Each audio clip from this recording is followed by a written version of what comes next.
En este Evangelio el escritor se propone demostrar que Jesucristo es el Mesías, el ungido de Dios. Él es rey ungido, Él es profeta ungido por Dios y Él es sacerdote ungido por Dios.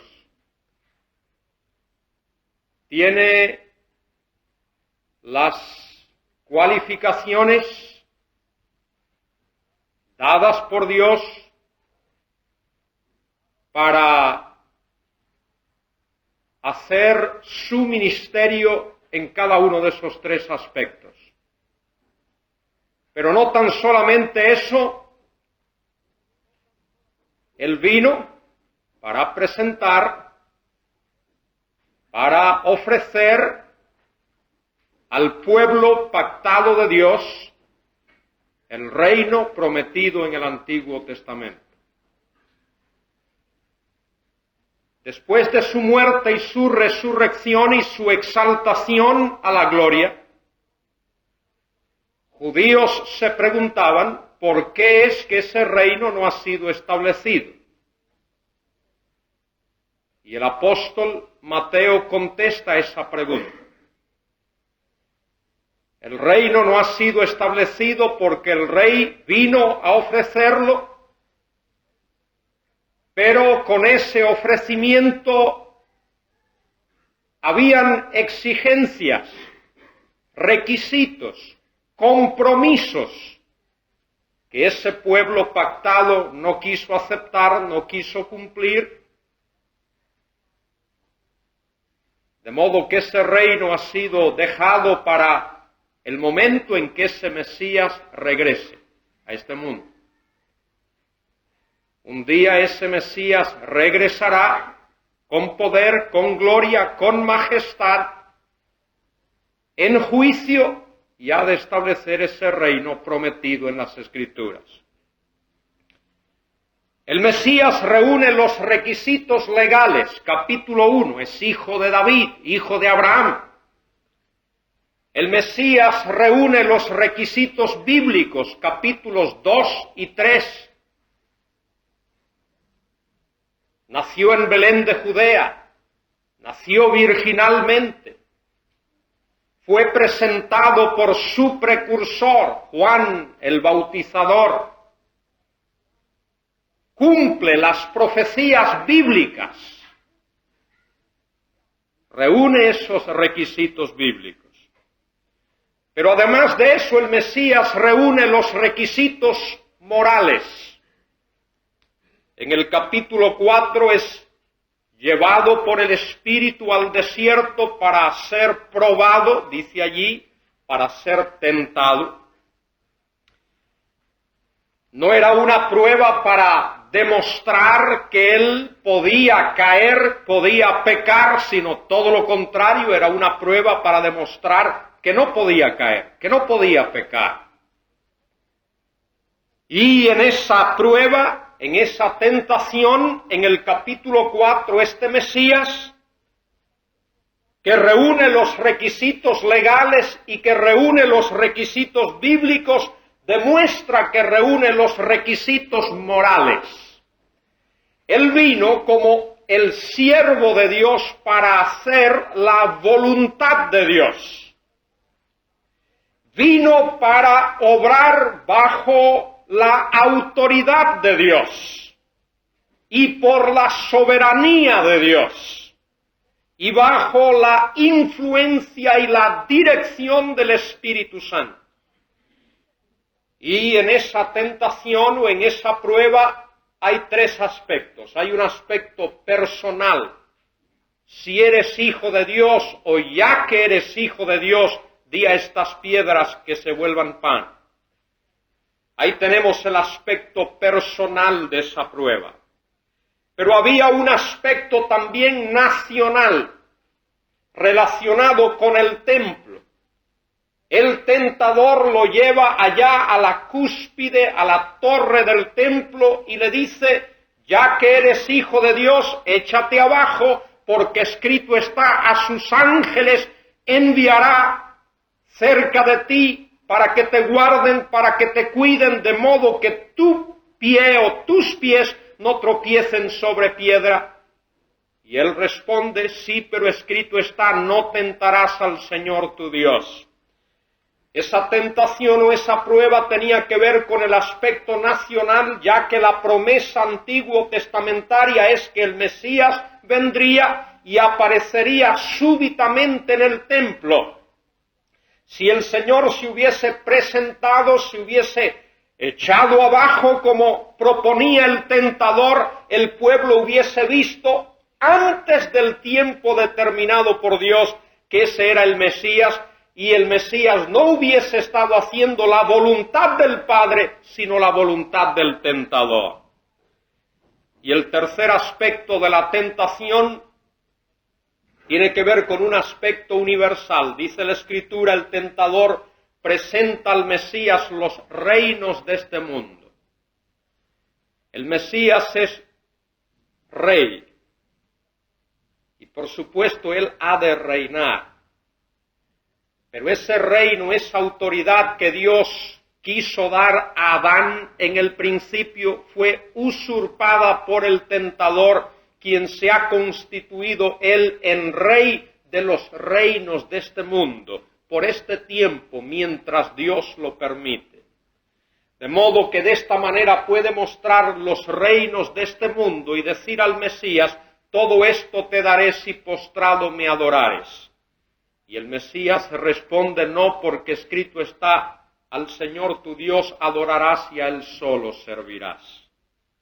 Y dice la Escritura que desde entonces el tentador, el diablo, se alejó, se fue de él por un tiempo, y notemos, dice allí entonces, le dejó el diablo, y he aquí que se le acercaban unos ángeles y le servían, demostrando que este es el Mesías con su autoridad.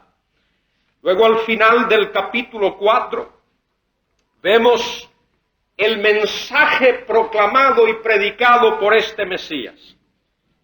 El capítulo 4 presenta al final el marco bíblico, el contexto, el trasfondo, lo que ha de servir como trasfondo para los capítulos 5, 6 y 7, conocidos generalmente por el título del Sermón del Monte.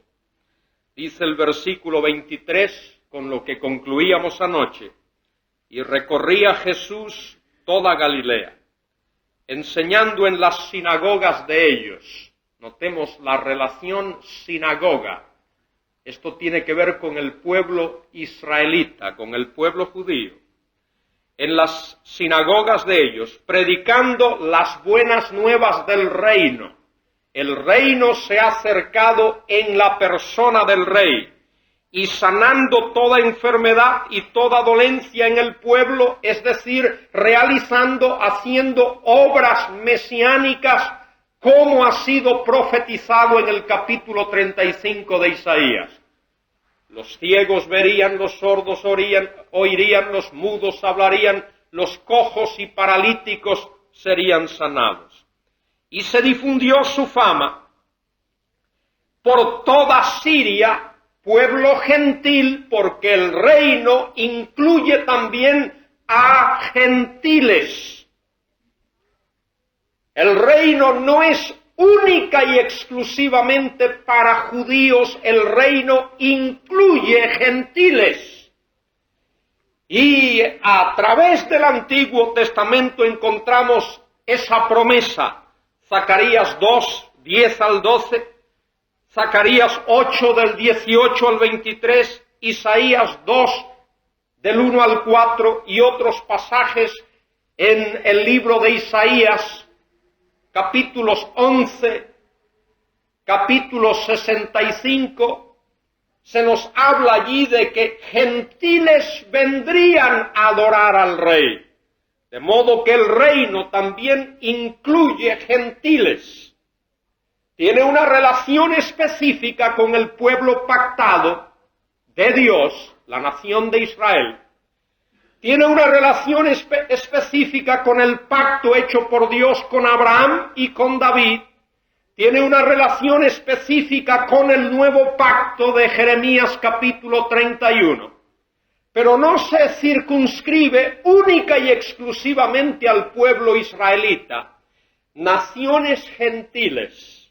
Y esto es precisamente lo que dijo el apóstol Santiago cuando pronunció su sermón en Jerusalén en el capítulo 15 del libro de Hechos.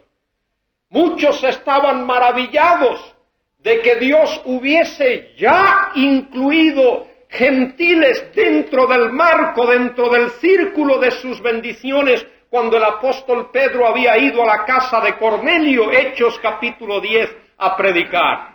Y en el capítulo 11, cuando Pedro regresa a Jerusalén, allí lo esperan los ancianos de la iglesia en Jerusalén. E interrogan, cuestionan al apóstol Pedro, ¿cómo es esto que has ido a la casa de un gentil? Y todo esto involucra una gran averiguación, involucra una gran investigación de todos estos datos. Lo mismo cuando el apóstol Pablo y Bernabé van a predicar a los gentiles y surge la pregunta, la respuesta es, Dios ha prometido bendecir a los gentiles. Y Él los bendecirá. ¿Por qué os sorprendéis si ya los está bendiciendo? Si Dios ha prometido que ha de bendecir a los gentiles, ¿qué hay de extraño que ya los esté bendiciendo? Ese es el argumento usado por los apóstoles. De modo que queremos dejar establecido aquí lo que decíamos anoche. Primeramente, el reino, aunque está directa y especialmente relacionado con la nación de Israel, y repito, ese reino visible, histórico, pactado, mesiánico, que será establecido por el Señor, aunque tiene una relación directa con la nación de Israel, no excluye en ningún modo a gentiles, primero. Segundo, en ese reino y a ese reino solo entran personas redimidas, porque el nuevo nacimiento, la regeneración, la salvación por la fe es un requisito imprescindible e indispensable para la entrada en ese reino. No entra a ese reino uno que no ha sido regenerado.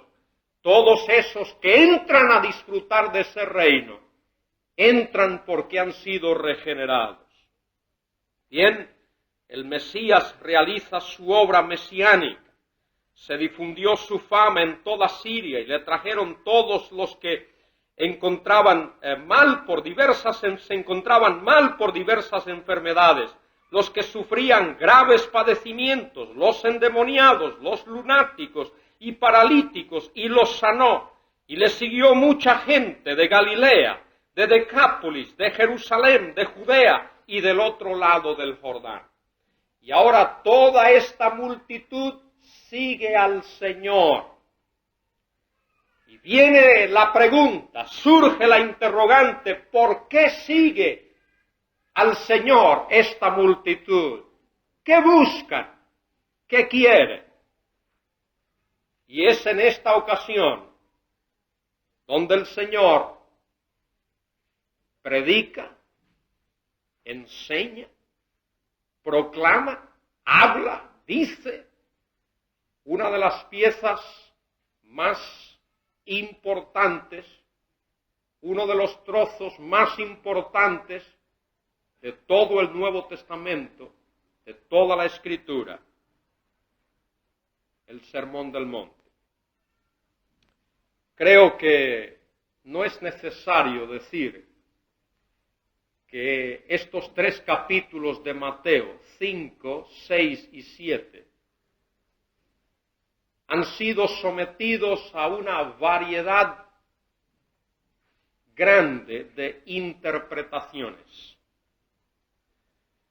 Por ejemplo, algunos dicen que estos 3 capítulos son soteriológicos.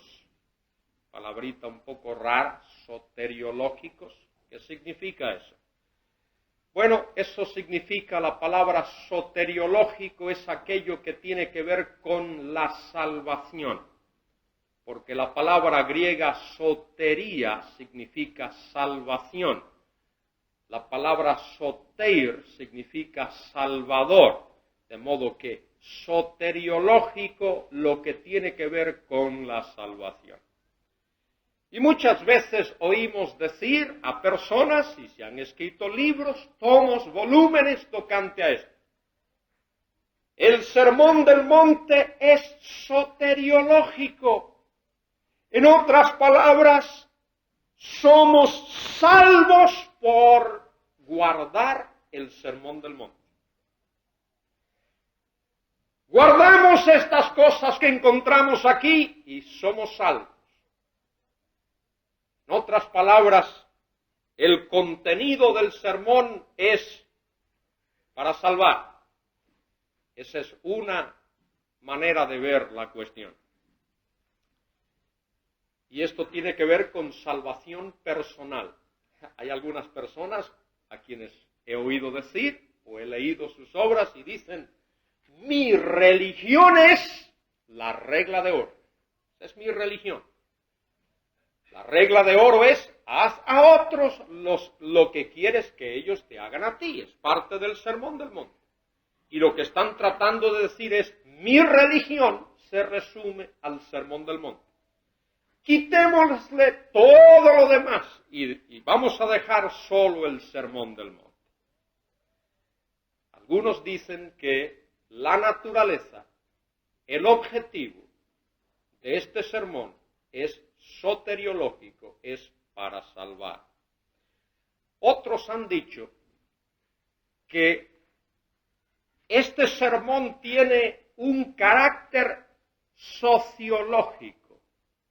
Notemos la diferencia. Una escuela, la que mencionaba hace un momento, dice que es soteriológico, es para salvar. Que la persona que guarde el Sermón del Monte ya está salva. Y hay otra escuela que dice que es sociológico. No es para salvar a la persona, al individuo como tal, es para salvar a la sociedad. Tenemos que salvar a la sociedad. Tenemos que redimir a la sociedad. Vamos a aplicar estas enseñanzas del Sermón del Monte a la sociedad para redimir, para rescatar, para salvar la sociedad. Esa ha sido una escuela predicada, promulgada, sostenida, apoyada por lo que se llama el mundo modernista, liberal, teológicamente hablando. En los últimos años, tal vez en los últimos 25 años, ha habido grandes frustraciones en ese campo liberal, de modo que en un sentido han abandonado esa escuela. Hay otra escuela que dice, otro grupo de personas que dicen, el Sermón del Monte es penitencial. Interesante. Es penitencial. Penitencia. Estas personas dicen, reconocemos que no podemos guardar el Sermón del Monte. Reconocemos que somos incapaces de guardar esos preceptos, pero vamos a usarlo como penitencia. En otras palabras, cada vez que viole, cada vez que quebrante uno de esos aspectos que no puedo guardar, voy a hacer penitencia. El aspecto penitencial. Hay otro grupo de intérpretes que afirman que este Sermón del Monte es eclesial, es para la iglesia.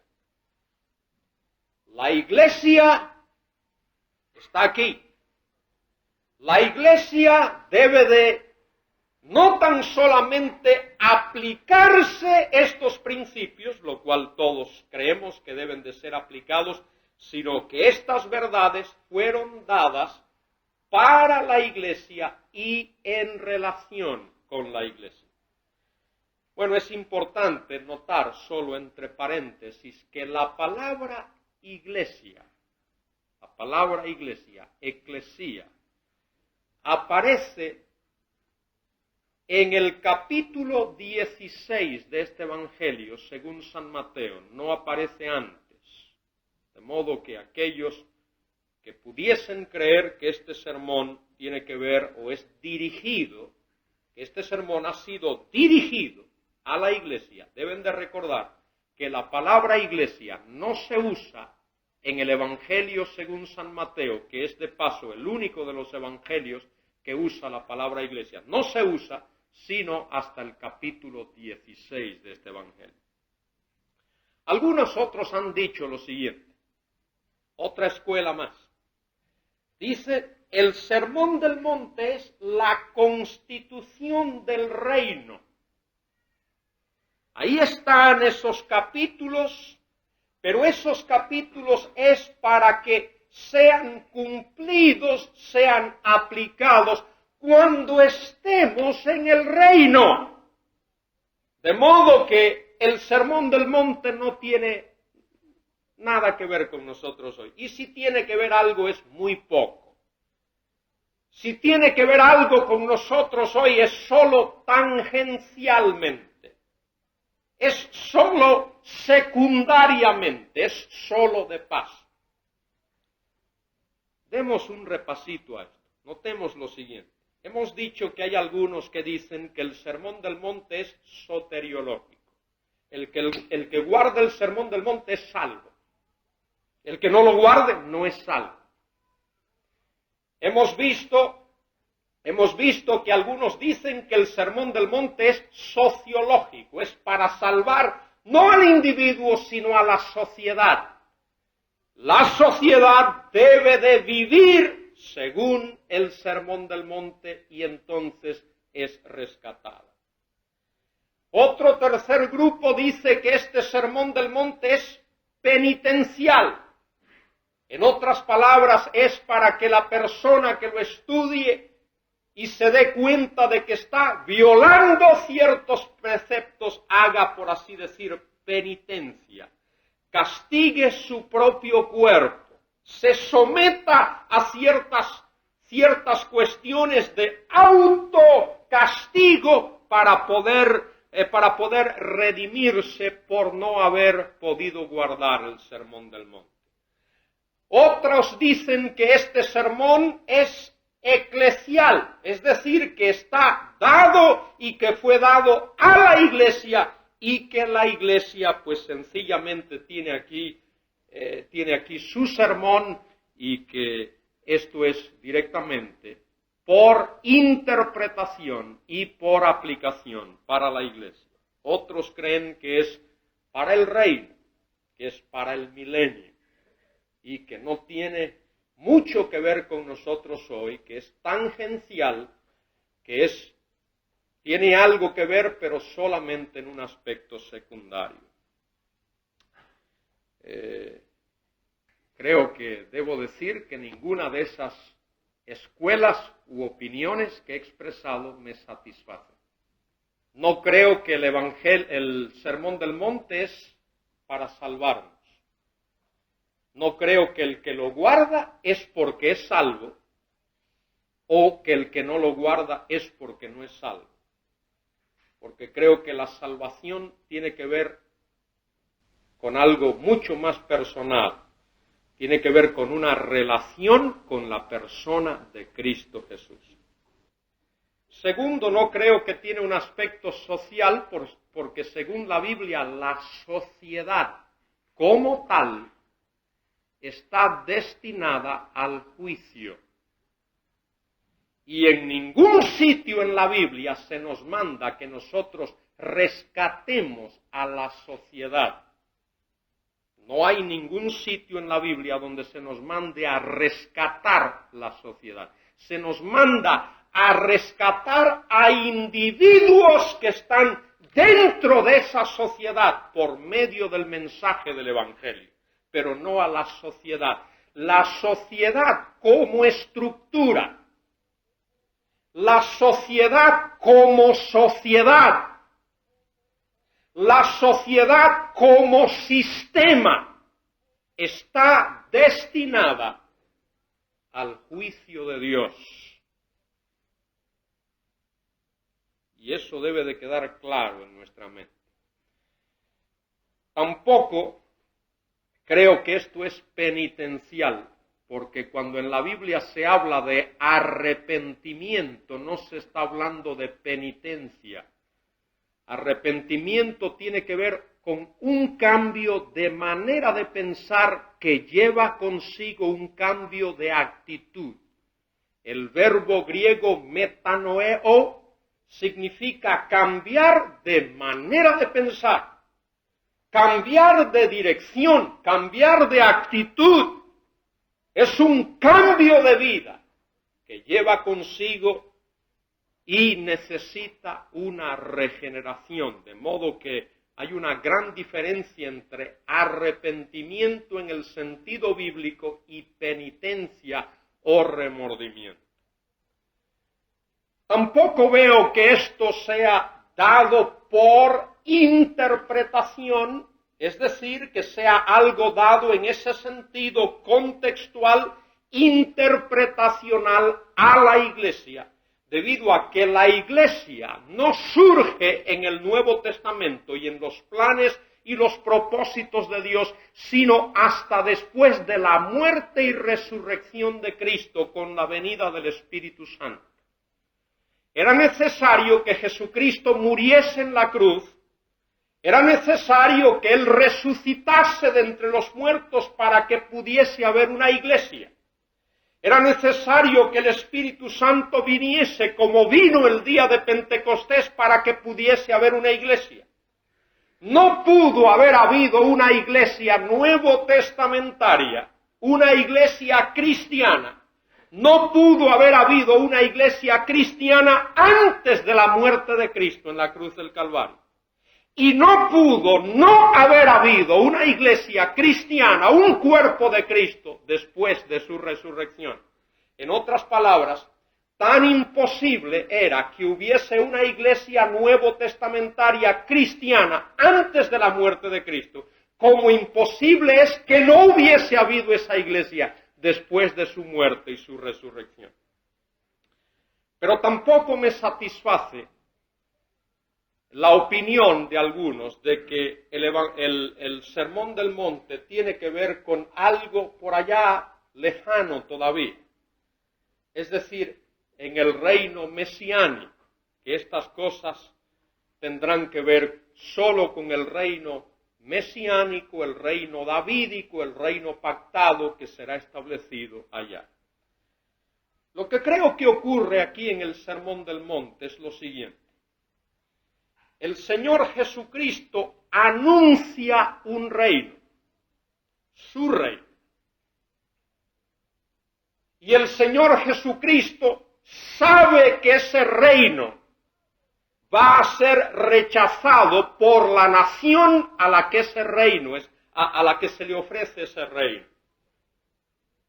De modo que comienza a hablarles aquí de algo muy importante. Comienza a hablarles del hecho de que ese pueblo y esa nación a quien se le ha prometido ese reino, de una manera directa y específica, esa nación y ese pueblo ha torcido, ha tergiversado, ha trastornado, ha violado la palabra de Dios. Ha dejado el mensaje de la palabra, la revelación de Dios, la voluntad específica de Dios, los preceptos de Dios, la justicia de Dios, los ha cambiado, los ha distorsionado, los ha virado al revés, por así decir. Les ha dado de lado, esa nación ha soslayado esa ley y esos mandamientos, y están confiando en que son simiente de Abraham, que son hijos de Abraham, y ya lo tienen todo. Y lo que el Señor Jesucristo hace aquí en el Sermón del Monte, oídme, es darles a este pueblo una interpretación correcta de la ley mosaica. Una interpretación correcta de los preceptos establecidos por Dios para su pueblo. De modo que el Sermón del Monte presenta, por así decir, un aspecto interino, un aspecto de expectación, un aspecto de anticipación de cómo el Señor quiere que los ciudadanos de su reino, es decir, sus hijos, no importa si vivieron en épocas de Moisés, o en épocas de Abraham, o en épocas de David, o si viven hoy, en este día, en este tiempo, a lo largo de los siglos, o si han de vivir cuando el Señor Jesucristo venga, cómo el Señor quiere que sus hijos interpreten y practiquen y vivan a la luz de la revelación de la palabra de Dios. De modo que aquí el Señor les anticipa. ¿Cómo? ¿Cómo? Los verdaderos ciudadanos del reino de Dios deben de vivir. Ahora, lo que ocurre es que cuando pensamos en el reino de Dios, muchas veces pensamos solo en un aspecto. Cuando pensamos en el reino de Dios, muchas veces lo limitamos demasiado. Y nos olvidamos que hay un aspecto universal y eterno del reino de Dios. Y que hubo un aspecto del reino de Dios en el jardín del Edén. Y que hubo un aspecto del reino de Dios después del jardín del Edén. Y hubo un aspecto del reino de Dios en tiempos de Noé, y en tiempos de Abraham, y en tiempos de David.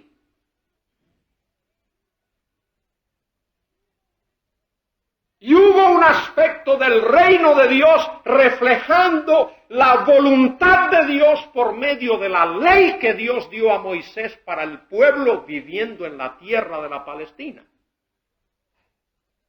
Y que hay un aspecto presente del reino de Dios. La iglesia de Cristo Jesús es un aspecto del reino de Dios. Pero habrá un aspecto futuro del reino de Dios. Todavía.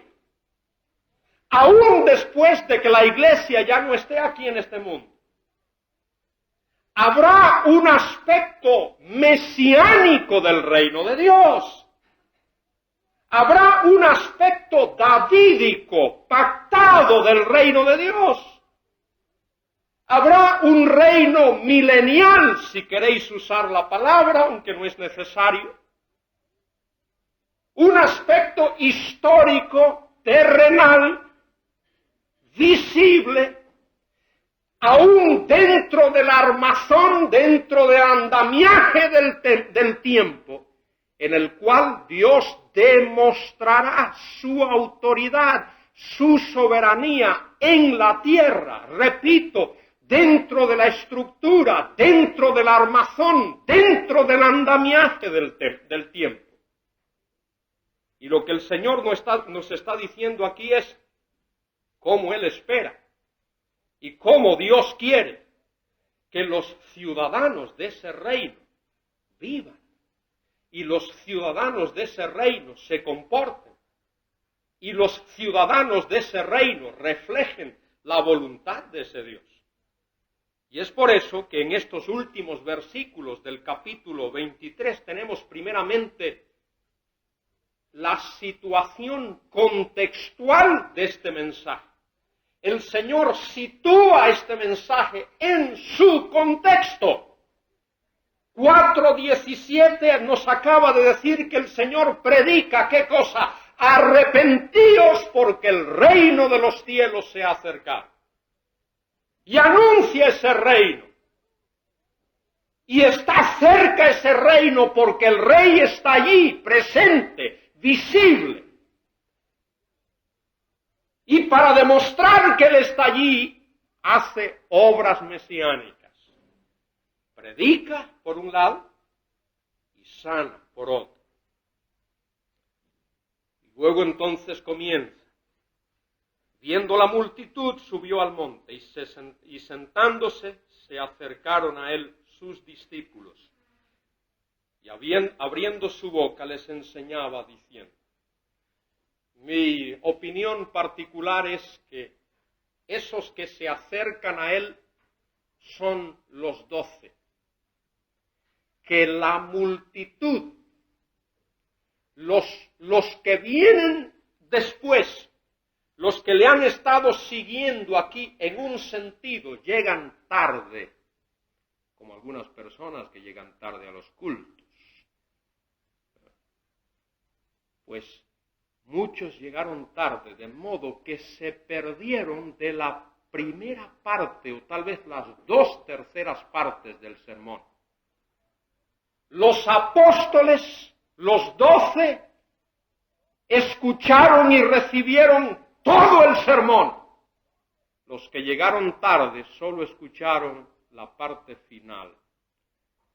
La 1/3 parte, la 1/4 parte, a lo mejor la 5ª parte del sermón. Bien, ¿qué es lo que el Señor quiere darnos primero? Versículos del 3 al 16. El Señor presenta aquí el carácter de los súbditos del reino. Quiero repetir algo que dije hace unos momentos. Quiero repetirlo porque es algo vital para comprender el contenido, la naturaleza, el valor de este sermón. Quiero repetirlo y sugiero que lo recordéis a lo largo de esto. Dios había sacado a Israel de Egipto. Israel había ido a Egipto, la familia de Jacob había ido a Egipto por soberana voluntad de Dios. Y allí en Egipto se habían convertido en un pueblo grande, 2,5 millones tal vez de personas. Con mano poderosa y fuerte Dios los sacó de Egipto. Con milagros y señales y prodigios, y los llevó al monte Sinaí. Y en el monte Sinaí aquel pueblo recibió de Dios por mediación angelical y a través de Moisés la ley. Oídme bien, la ley no es solo 10 mandamientos.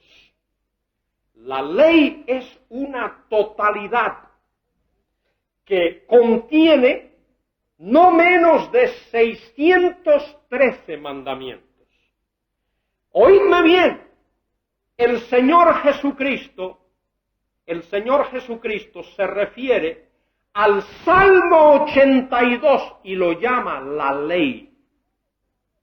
De modo que la ley no era solo Génesis, Éxodo, Levítico, Números y Deuteronomio. La ley incluía la revelación dada por Dios.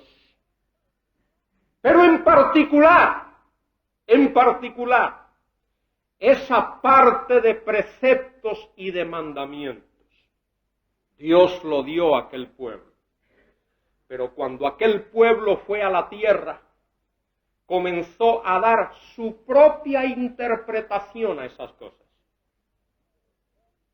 Y el rey de Israel, que debía de ser conocedor profundo de esos preceptos, viola esos mandamientos. Y es cuando el rey fracasa como rey, porque ese rey en el trono de Israel debía de ser un guía, un líder espiritual, debía de ser un prototipo, un ejemplo de lo que sería el gran Mesías Rey cuando viniese. A causa de ese fracaso del rey es que Dios trae al profeta. Y el profeta viene a decirle al rey muchas verdades y al pueblo también. Prototipo del profeta en el Antiguo Testamento tenemos a Elías que se encara al rey Acab y le dice todas las barbaridades que aquel rey había hecho. El pueblo comienza a dar su propia interpretación y el profeta viene como enviado de Dios, como representante de Dios ante ellos, a decirles, señores, a causa de que habéis violado esa ley vendrá juicio. Esa ley anunciaba ya juicio, capítulos 28 y 30 de Deuteronomio. Seréis desarraigados de la tierra y seréis llevados cautivos. Y el pueblo no quiso oír. La ley demandaba justicia y el pueblo estaba practicando injusticia. La ley demandaba amor y el pueblo estaba practicando odio. Y aquel pueblo había violado de manera flagrante esos mandamientos, le había dado su propia interpretación. Y aún después del regreso de la cautividad en Babilonia, los fariseos, a los que el Señor tiene que enfrentarse, y los saduceos y los escribas, estaban dándoles su propia interpretación. Recordemos que Juan dice, a los suyos vino y los suyos no le recibieron. Y vemos en el capítulo 2 de este libro que aún sabios del oriente sabían que el Mesías iba a nacer en Belén de Judea. Y cuando Herodes llama a un escriba, el escriba tiene que leer Miqueas 5:2 y decirle, efectivamente es en Belén de Judea. Conocían aquellas cosas en teoría, pero no lo conocían en el corazón, en la vida. De modo que aquí, en esto que llamamos las bienaventuranzas, el Señor nos da el carácter. ¿Cuál debe de ser el carácter de los súbditos del rey? Y comienza con las famosas bienaventuranzas. La palabra en el original hay Macarios. Esa palabra puede traducirse feliz o más que feliz. Es la felicidad, podríamos llamar, la felicidad religiosa de aquella persona que está en comunión con Dios. Ahora, tengo que abundar un poquito más brevemente en lo dicho. El pueblo de Israel debería de vivir en la tierra como el pueblo de Dios hoy. Hay un paralelismo entre el pueblo de Dios, Israel en aquellos días, y el pueblo de Dios hoy. El pueblo de Israel debería de vivir en aquella tierra dependiendo de Dios. No pensando que podía hacer las cosas por sí mismo, sino dependiendo de Dios. Un ejemplo de ello era el año sabático. El pueblo debería de trabajar, debió de haber trabajado la tierra 6 años y el 7º año dejarla descansar en una demostración de fe en ese Dios. Aunque no sembremos, aunque no plantemos este año, Yahweh iré, Jehová proveerá para su pueblo. Es interesante que el sitio donde el Señor Jesús nació se llama Bethlehem. Beth es la palabra hebrea que significa casa. Lehem es la palabra comida o pan. Casa de la comida, casa del pan. Dios había prometido proveer para sus hijos. Pero así como el pueblo de Israel en aquellos tiempos era un pueblo duro de cerviz e incircunciso de corazón, que quería depender de sí mismo y por sí mismo para hacer las cosas de Dios, muchos de nosotros estamos haciendo lo mismo.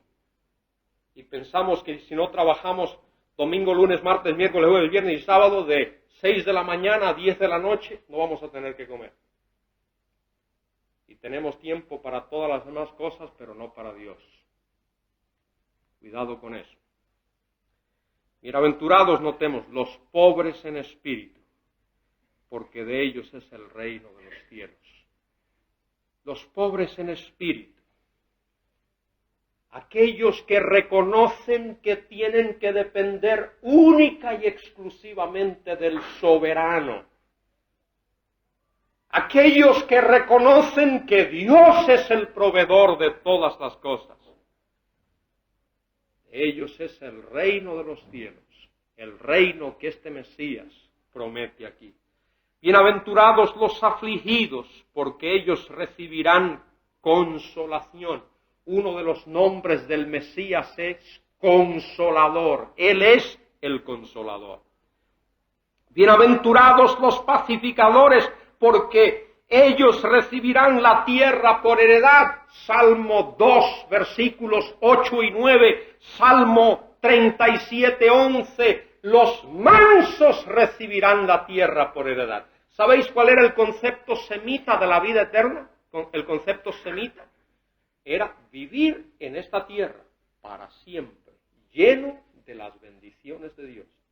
El semita, la idea de un mundo más allá, un mundo metafísico, y este mundo, ese es un concepto greco-romano de la vida. No el concepto semita. El concepto semita era vivir en la tierra para siempre. Y vemos aquí la promesa. Bienaventurados los pacificadores, porque ellos recibirán la tierra por heredad. Bienaventurados los que tienen hambre y sed de justicia, porque ellos serán saciados. Una de las palabras claves del reino es justicia. Él será llamado Jehová, justicia nuestra. Él nos vestirá y nos recubrirá con la cota de justicia. Y justicia es palabra clave en el reino. Vivimos en un mundo de injusticia, pero un día en este mundo brillará la justicia. Él es, ¿qué cosa? El sol de justicia, ese es su nombre. Bienaventurados los misericordiosos. Dios es un Dios de misericordia. Y en el Antiguo Testamento las palabras emet y gesed son dos palabras que se usan constantemente en el hebreo para hablar de la misericordia y de la piedad, de la gracia compasiva de Dios. Y porque Dios es misericordioso y porque Dios es compasivo y porque Dios es benevolente, sus hijos, los súbditos de su reino, no importa en qué época vivan, deben de reflejar esas características del soberano. Es así, hermanos. Quisiera poder entrar en detalles en esto, veo que no es posible, pero la idea bíblica es esta. Dios es el soberano. Nosotros y todos los miembros de su reino somos sus vasallos. Y el vasallo debe de reflejar el carácter, debe de reflejar la vida del soberano. El soberano es piadoso, es misericordioso, es compasivo, es clemente, es justo.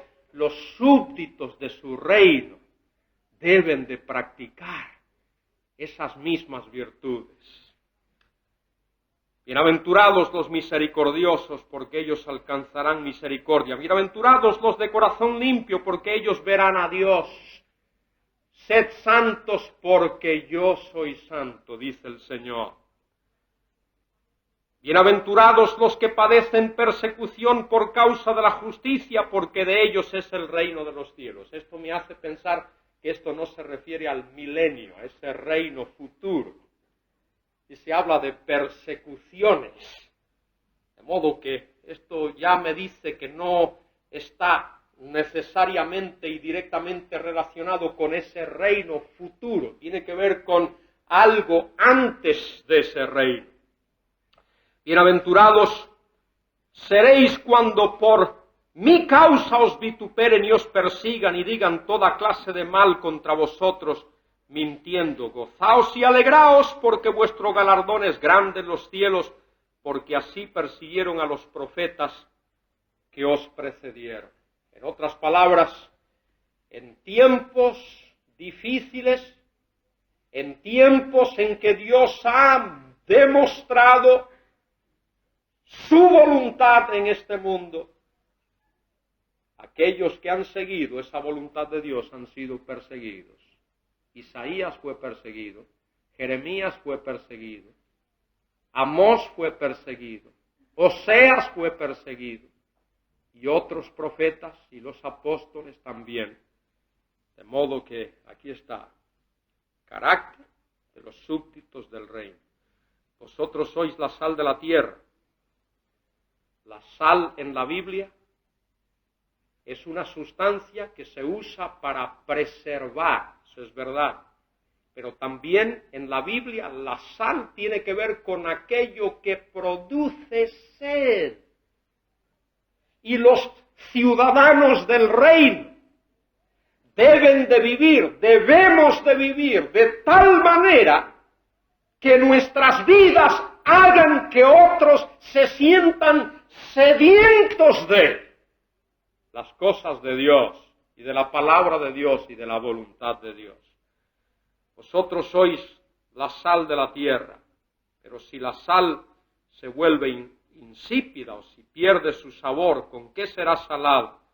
No sirve ya para nada sino para ser echada fuera y hollada de los hombres. También la sal tiene la característica de dar sabor.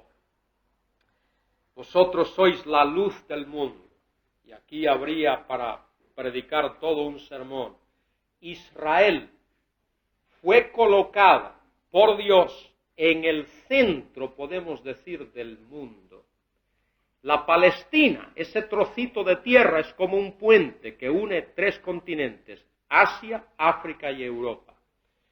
E Israel fue colocado en medio de naciones paganas, fenicios, filisteos, moabitas, amonitas, sirios, asirios, babilonios, medo-persas, allá en el Asia Menor los hititas, más allá las otras tribus. Israel era el paso, era el camino por donde traficaban todas las caravanas, todos los mercaderes, todos los comerciantes de aquellos tiempos. Tenían que pasar por allí.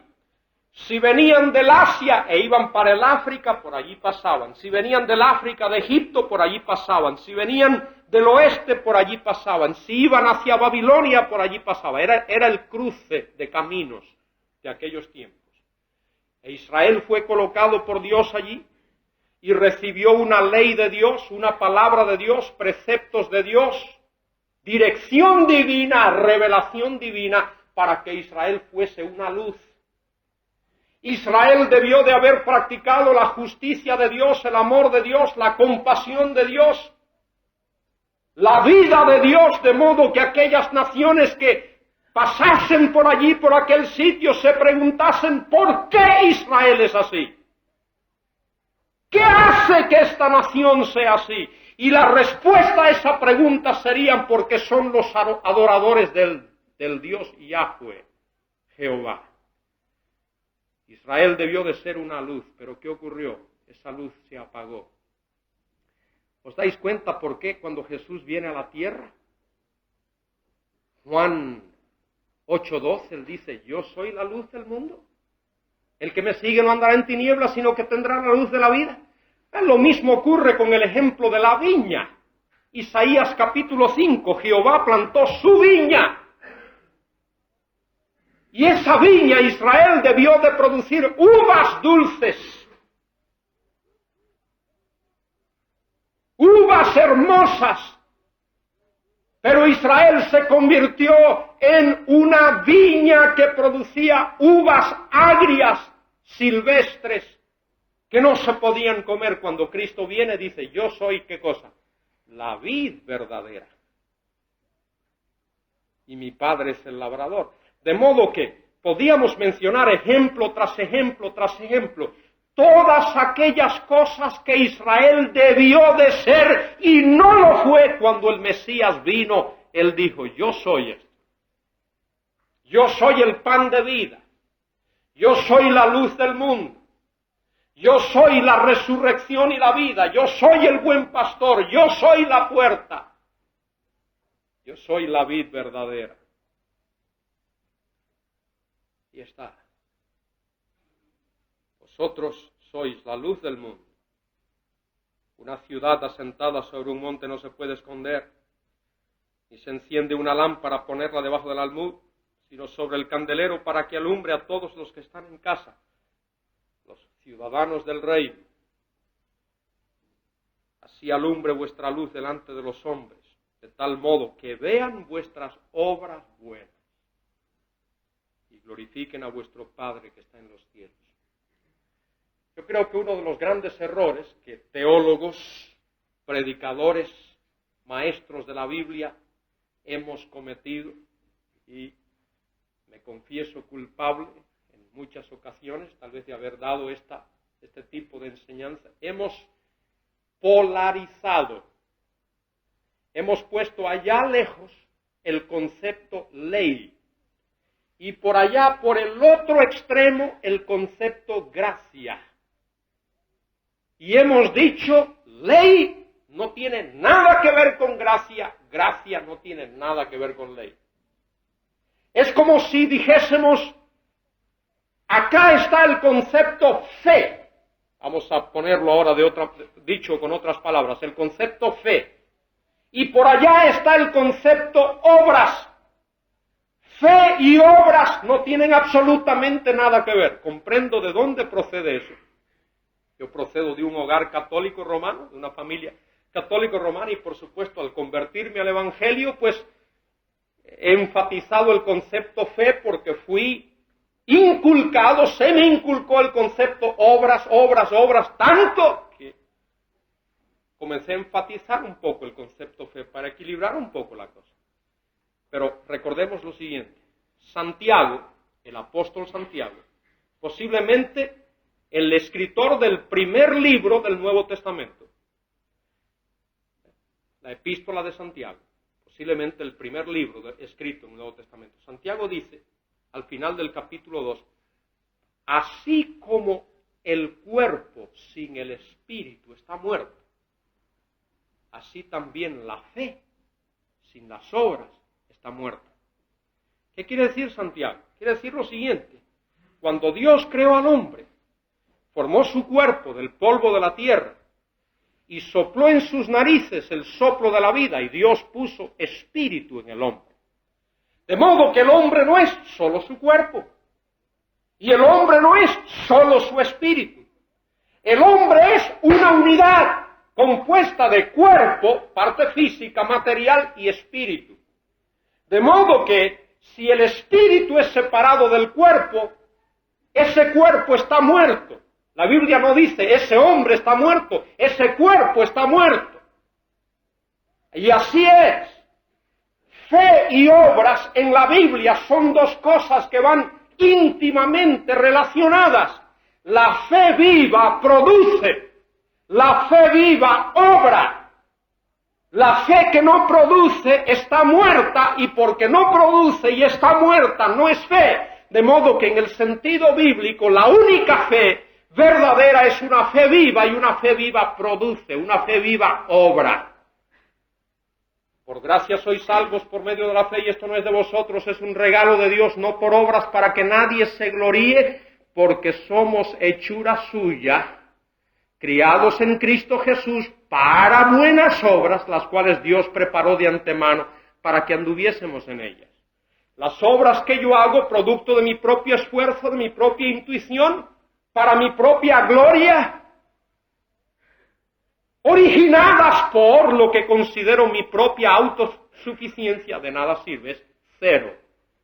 Pero las obras que son producto de una fe viva y verdadera, con el objetivo, con la meta de glorificar a Dios, esas son las obras genuinas y agradables a Dios. No podemos decir más, tenemos unos breves momentos. Versículos del 17 hasta el 20, el Señor nos da el carácter justo del reino. Versículos del 3 al 16 nos habla del carácter de los súbditos del reino. Versículos del 17 al 20 nos habla del carácter de ese reino Y ese reino se caracteriza por justicia.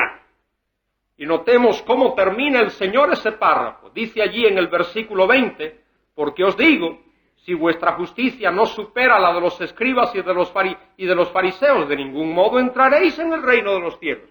Los escribas y los fariseos conocían las Escrituras, la habían aprendido de memoria, la copiaban, pero esa Escritura no había hecho efecto en sus vidas. Bueno, notemos lo que dice el Señor en el versículo 17. No penséis que he venido para abrogar la ley o los profetas, no he venido para abrogar, sino para cumplir. Porque de cierto os digo, hasta que pasen el cielo y la tierra, ni una jota ni una tilde pasarán de ningún modo de la ley hasta que todo se haya realizado, se haya cumplido. El Señor no está dando aquí en el Sermón del Monte una nueva ley, oídme bien, es una nueva interpretación de la ley, porque el pueblo de Israel había torcido la ley. La había soslayado, la había interpretado mal para su propio beneficio, para su propio bien, para su propia gloria, para hacer lo que le parecía, de modo que el Señor no está dando aquí una nueva ley, está dando una verdadera y correcta interpretación de la ley. La ley del Antiguo Testamento, hermanos, la ley del Antiguo Testamento, esa ley mosaica, y particularmente esos 10 mandamientos, esos reflejan el carácter de Dios. Por ejemplo, cuando dice allí en uno de los mandamientos, no matarás. Bueno, ¿y qué ocurrió cuando Caín mató a Abel? No había una ley escrita que dijese no matarás, pero era tan erróneo y tan anti Dios y tan anti el carácter de Dios, cuando Caín mató a Abel, que después cuando Dios dio esta ley a Moisés, en otras palabras, ofendió tanto el carácter de Dios y la santidad de Dios y la justicia de Dios, cuando Caín mató a Abel, aunque no había esta ley, como después, porque esa ley refleja el carácter de Dios. Y esos principios que encontramos ahí son principios eternos. Esos principios que encontramos ahí los encontramos de nuevo en el Nuevo Testamento. Amarás al Señor tu Dios de todo tu corazón, amarás a tu prójimo como a ti mismo, no adulterarás, no codiciarás. Todos esos mandamientos, con la excepción del de guardar el sábado, de los 10 mandamientos, el único que no se repite en el Nuevo Testamento es el que tiene que ver con el guardar el sábado. Todos los demás los encontramos repetidos en el Nuevo Testamento. Bien. El resto de este capítulo. En el resto de este capítulo, quise decir, el Señor hace una exposición de lo que es la verdadera justicia. En el versículo 20 dice, si vuestra justicia no fuese mayor que la de los fariseos y los escribas, no vais a entrar en el reino. La pregunta es, bueno, Señor, y entonces, ¿qué es lo que quieres decir? Ahora el Señor va a explicar cuál es esa justicia que es mayor. Notemos, oísteis que fue dicho a los antiguos, no matarás, y cualquiera que mate será reo de juicio. En vuestras Biblias dice, pero indica contraste. En realidad, en el original lo que aparece allí es una conjunción, una palabrita de 2 letras, de, que más bien debe de tomarse ahí como una simple conjunción. En otras palabras, Cristo está diciendo, oísteis que fue dicho a los antiguos, no matarás, y cualquiera que mate será reo de juicio. Y yo os digo, no es que el Señor está diciendo, esto fue dicho allá, pero, oídme bien, no estoy dando algo nuevo. No. El Señor está ahora interpretando. Y yo os digo, está añadiendo ahora su interpretación de eso. Y yo os digo, que cualquiera que se enoje con su hermano será reo de juicio. En otras palabras, el fariseo decía, mientras yo no cometa un acto externo, no he violado la ley. Cristo dice, un momentito, en el corazón puedes violar la ley. El fariseo y el escriba decían, mientras yo no cometa un acto de homicidio, no he matado a nadie. El Señor dice, un momento, aún en el corazón podemos matar a alguien. Es interpretación de esos principios. Yo os digo, cualquiera que se enoje con su hermano será reo de juicio. Y cualquiera que diga a su hermano, la palabra ahí, como es traducida en algunas Biblias, decirle a un hermano imbécil. ¿Qué se cree este idiota? A veces no lo decimos así, pero dentro de nosotros lo estamos diciendo. Hombre, pero ¿qué se pensará este tonto? No lo decimos con esas palabras, pero mentalmente lo estamos diciendo, y Dios conoce nuestros pensamientos. Será responsable ante el Sanedrín, y cualquiera que le diga insensato será el reo del fuego eterno, fuego del infierno. Por tanto, si estás presentando tu ofrenda sobre el altar y allí te acuerdas que tu hermano tiene algo contra ti, fíjate, y allí te acuerdas que tu hermano tiene algo contra ti, deja allí tu... No dice, te acuerdas que tiene algo contra tu hermano. No, te acuerdas que tu hermano tiene algo contra ti, deja allí tu ofrenda delante del altar y anda, reconcíliate primero con tu hermano, y entonces ven y presenta tu ofrenda. Ponte a bien deprisa con el que te quiere llevar a los tribunales. Eso es algo muy bueno que debemos de hacer. Alguien nos quiere llevar a los tribunales, vamos a arreglarnos fuera de los tribunales, porque vamos a tener problemas si llegamos a los tribunales. Buen principio esto. Pero ahí está, una exposición de la verdadera justicia, nuestra relación con otros. Segunda interpretación, notemos que el Señor está interpretando aquí, ¿qué cosa? La ley de Moisés, esos mandamientos, esos 10 mandamientos. Notemos, oísteis que fue dicho, no cometerás adulterio. Y otra vez, y yo os digo, ahora el Señor va a interpretar, y yo os digo, no es pero, esto fue dicho, pero yo os voy a dar algo nuevo. No, y yo os digo, tocante a eso que fue dicho, el Señor va a interpretar eso, y yo os digo que cualquiera que mira a una mujer para codiciarla ya adulteró con ella en su corazón. Qué sensible es este asunto. Sensible. Es uno de los graves problemas que aún siervos de Dios,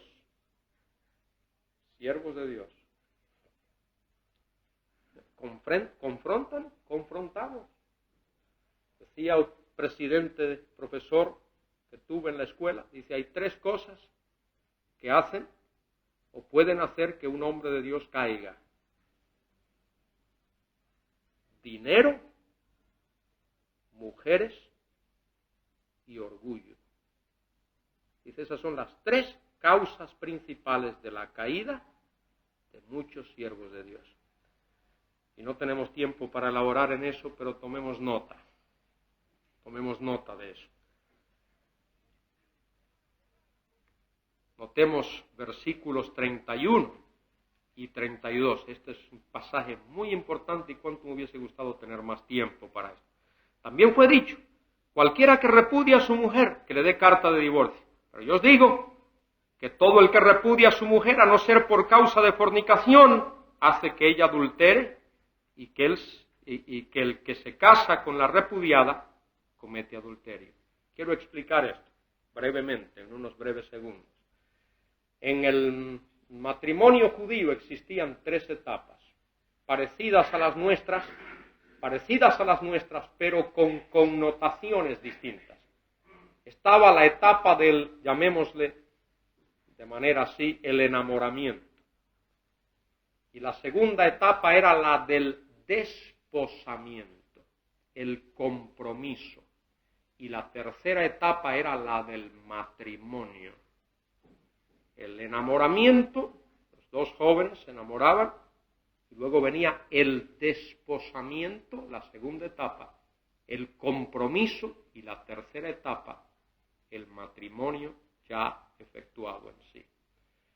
Oye, la etapa que es distinta para nosotros es esa del medio, la del desposamiento.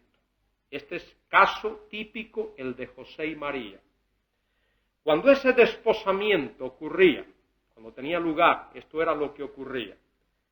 La futura esposa, la desposada, durante un periodo de tiempo iba a vivir a la casa de los padres del futuro esposo. Para dos cosas. Primeramente, para demostrar, para probar que esa futura esposa era virgen. Y por supuesto, para relacionarse con sus futuros suegros, pero primordialmente para demostrar que era virgen. Si se comprobaba que no era virgen, entonces todo el procedimiento era el de un divorcio. Para todos los propósitos legales, el rompimiento, el quebrantamiento de ese desposamiento, de ese compromiso, era exactamente igual al de un divorcio, aunque no había habido matrimonio en el sentido nuestro de la palabra. De modo que aquella joven,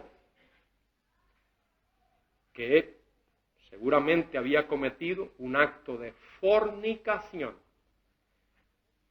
se le permitía ese compromiso romperse. Por eso dice aquí, salvo causa de fornicación. Pero de lo que se está hablando aquí no es de divorcio en el sentido en el cual nosotros hablamos hoy de divorcio, porque eso la Biblia no lo reconoce. Y eso la Biblia no lo tolera. Los hombres lo pueden hacer, pero lo hacen fuera de la voluntad de Dios. Aún creyentes lo hacen, pero lo hacen fuera de la voluntad de Dios. Porque bíblicamente, cuando un hombre y una mujer se unen en matrimonio, bíblicamente, en lo que a Dios respecta, es hasta que la muerte los separe. Y yo sé que esto va a causar problema aquí en España. Cuando se apruebe esa ley de divorcio, no van a haber oficinas con empleados suficientes para recibir a las personas, hombres que quieren dejar a sus mujeres y mujeres que quieren dejar a sus maridos. La Biblia no aprueba eso. Y de lo que se está hablando aquí es de esa etapa que bíblicamente era como un divorcio. Era el mismo procedimiento, todo el mismo deje-maneje de un divorcio. Pero no había habido todavía un matrimonio en nuestro sentido de la palabra. Aquí se está refiriendo a ese aspecto de desposamiento. Y una de las pruebas es esta. En la palabra de Dios, al adúltero se le apedreaba, no se le daba divorcio. Algunos dicen, bueno, ese es adulterio. No, a los adúlteros se les apedreaba, según la ley. Según la ley. De modo que ahí está, muy importante. Luego Jesús, el cuarto aspecto que da, habla de el aspecto de los juramentos. Y luego da un quinto aspecto, versículos 38 en adelante. Oísteis que fue dicho, ojo por ojo y diente por diente. Esto tiene que ver con el aspecto de la compasión. Pero yo os digo, no resistáis al malvado. Antes cualquiera que te hiera en una mejilla derecha, vuélvele también la otra. Y al que quiera ponerte a pleito y quitarte la túnica, déjale también la capa. Cuestiones difíciles. Y esto me hace pensar a mí que no estamos hablando todavía del reino. Cuando el Señor reine e impere la justicia. Está hablando de situaciones como la que vivimos nosotros hoy y como la que se vivió antes en otras épocas. Y el sexto aspecto de características que el Señor nos da aquí, la exposición de lo que es la verdadera justicia, versículos del 43 al 48, que tienen que ver con el amor al prójimo. Oísteis que fue dicho, amarás a tu prójimo y aborrecerás a tu enemigo. Y yo os digo, amad a vuestros enemigos. Esta es la interpretación que Jesucristo da de ese mandamiento.